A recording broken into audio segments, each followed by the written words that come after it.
बिस्मिल्लाहिर्रहमानिर्रहीम। अस्सलाम वालेकुम व्यूअर्स। ये मज़ेदार गोश्त की रेसिपी जो है मैं आपसे शेयर करने जा रही हूँ और इसको जानने के लिए आपने एंड तक इस वीडियो को देखना है।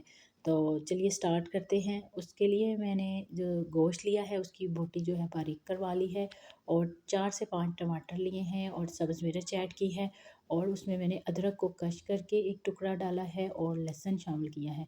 मसाला जात में मैंने लिया है 2 चम्मच दड़ा मिर्च, 1 चम्मच लाल मिर्च और 1.5 चम्मच हल्दी पाउडर और नमक हस्बे ज़ायक़ा मैंने यूज़ किया है।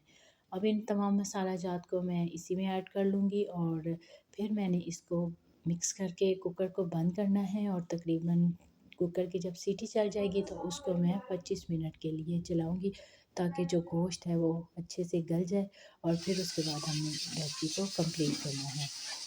कुकर खुलने के बाद मेरा गोश्त जो है बहुत अच्छे से गल चुका है और अब मैं इसमें घी ऐड करूँगी और इसकी भुनाई स्टार्ट करूँगी और साथ ही साथ मैंने इसमें कुछ मसाला जात और ऐड करने हैं और वो हैं ज़ीरा साबुत मैंने लिया है 1.5 चम्मच, काली मिर्च है तकरीबन आधा चम्मच और गरम मसाला है और एंड पे ऐड करना है मैंने सब्ज़ धनिया और सब्ज़ मिर्च, उसकी भी मैंने बारीक कटिंग कर ली है। साथ ही साथ हमारी जो हंडिया है वो भुनती जा रही है तो अब मैं उसमें ये मसाला जात ऐड कर लूँगी और फिर से इसकी भुनाई स्टार्ट कर लूँगी।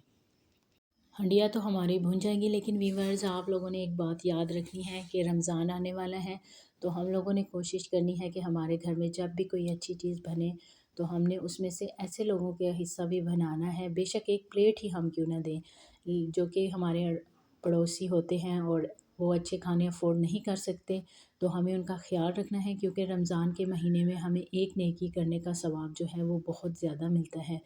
तो हमें कोशिश करनी है कि हम सिर्फ़ रोज़े ना रखें बल्कि अपनी नेकियों में इज़ाफ़ा करें। और अब हमारी जो सालन है भुन चुका है और इसमें धनिया और सब्ज़ मिर्च शामिल की है और इसको डिश आउट करेंगे और आप देख सकते हैं कि ये बहुत ही ज़ायकेदार गोश्त बना है और ये बहुत ही सिंपल रेसिपी है और आप इसको ज़रूर ट्राई कीजिए। और अगर आपको ये सालन पसंद आया है तो प्लीज़ मेरे चैनल को लाइक कीजिए, सब्सक्राइब कीजिए एंड शेयर कीजिए। अल्लाह हाफ़िज़।